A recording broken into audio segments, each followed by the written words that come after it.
शिव को देखते ही नशा सा हो जाता है।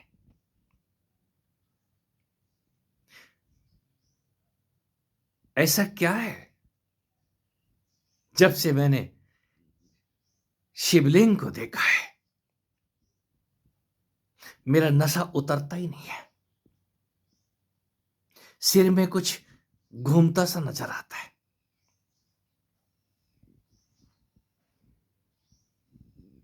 आंखें खुलती नहीं है।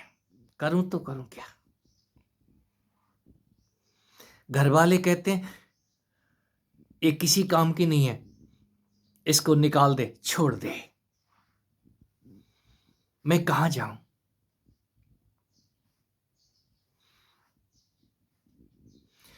कहीं मत जाओ। हे शुभांगी,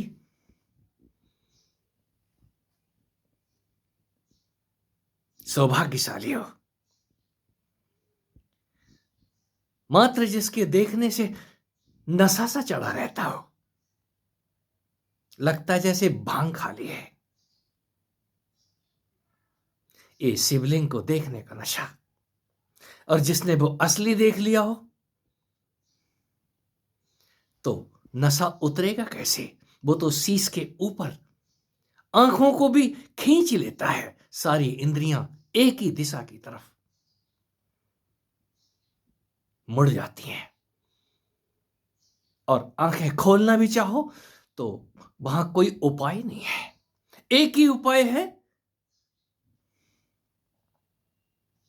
इन आंखों के रास्ते वो जल अपने आप बहना शुरू हो जाता है।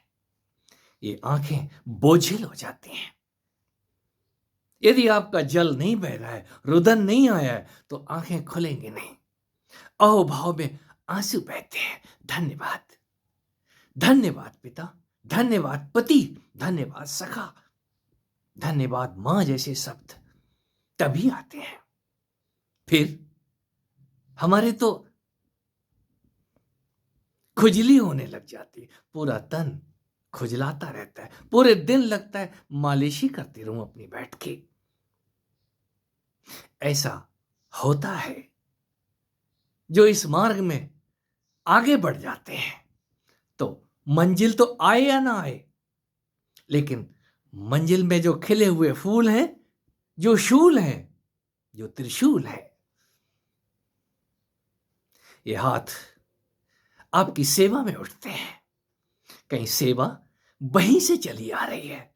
जिसकी आपने पूजा की है वो आपकी सेवा करने के लिए दौड़ पड़ता है। आपको अपने हाथों से खिलाता है, आपको अपने ही हाथों से दुलारता है, मालिश करता है। आपको वो खुजली नहीं है। आपको जो खुजली हो रही है, ये जाग जब आपको जगाने लग जाती है तो अनंत तरीके से आपको लगेगा कि आपके साथ कोई दूसरा है। ये दूसरे का आ जाना, उस शिवलिंग से बहती हुई ऊर्जा। शिवलिंग बाहर नहीं है मित्रों। शिवलिंग ये तन, ये तंत्र, जब इसके अंदर वो नीला रंग और लाल रंग मिक्स होकर के एक तीसरे को जगाने लग जाता है। एड़ा और पिंगला बताने वाले, कहीं उनका मन सुषुम्ना से रास रचाने लग जाता है। सुषुम्ना आपका मन, वो सुसुप्त मन जब जागता है तो इस तन में होती हुई हलचल को कैच करता है, और उस प्रेसी के साथ, उस अंगड़ाइयों के साथ वो मनमोहन, मैं उसको भी एक नया नाम देता हूं यहां, मल।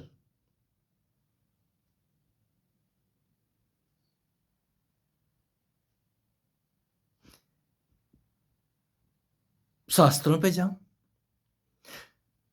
ऐसे समझिए लक्ष्मी और विष्णु के बीच जो रगड़ा पट्टी हो रही है।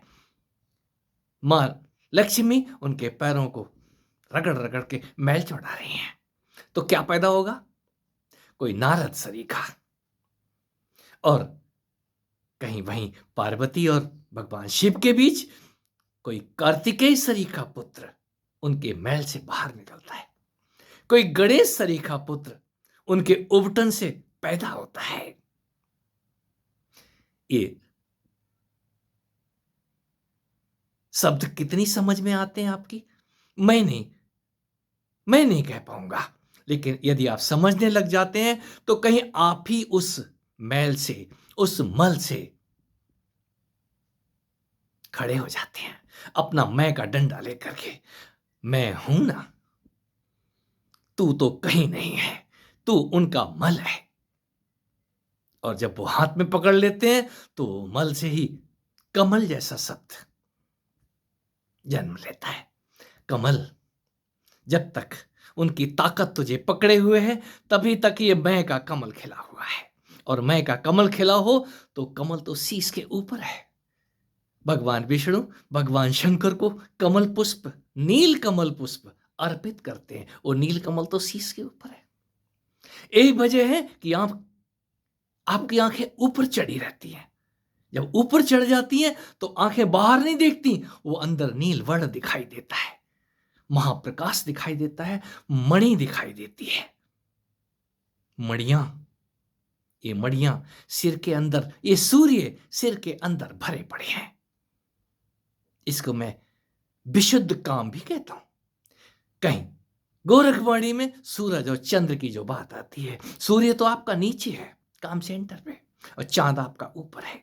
जब तक आपका सूर्य नीचे से ऊपर नहीं आएगा, चांद के ऊपर सूरज, नीचे चांद और फिर नीचे धरती, ये एक सीध में जब होते हैं, कहने क्या। इसके बाद वो महाबोधि, प्रज्ञा, होश, ये तीनों शब्द एक साथ हो जाते हैं। फिर आंखें खुले ना खुले आप मस्त होते हैं, बिना भांग पिए।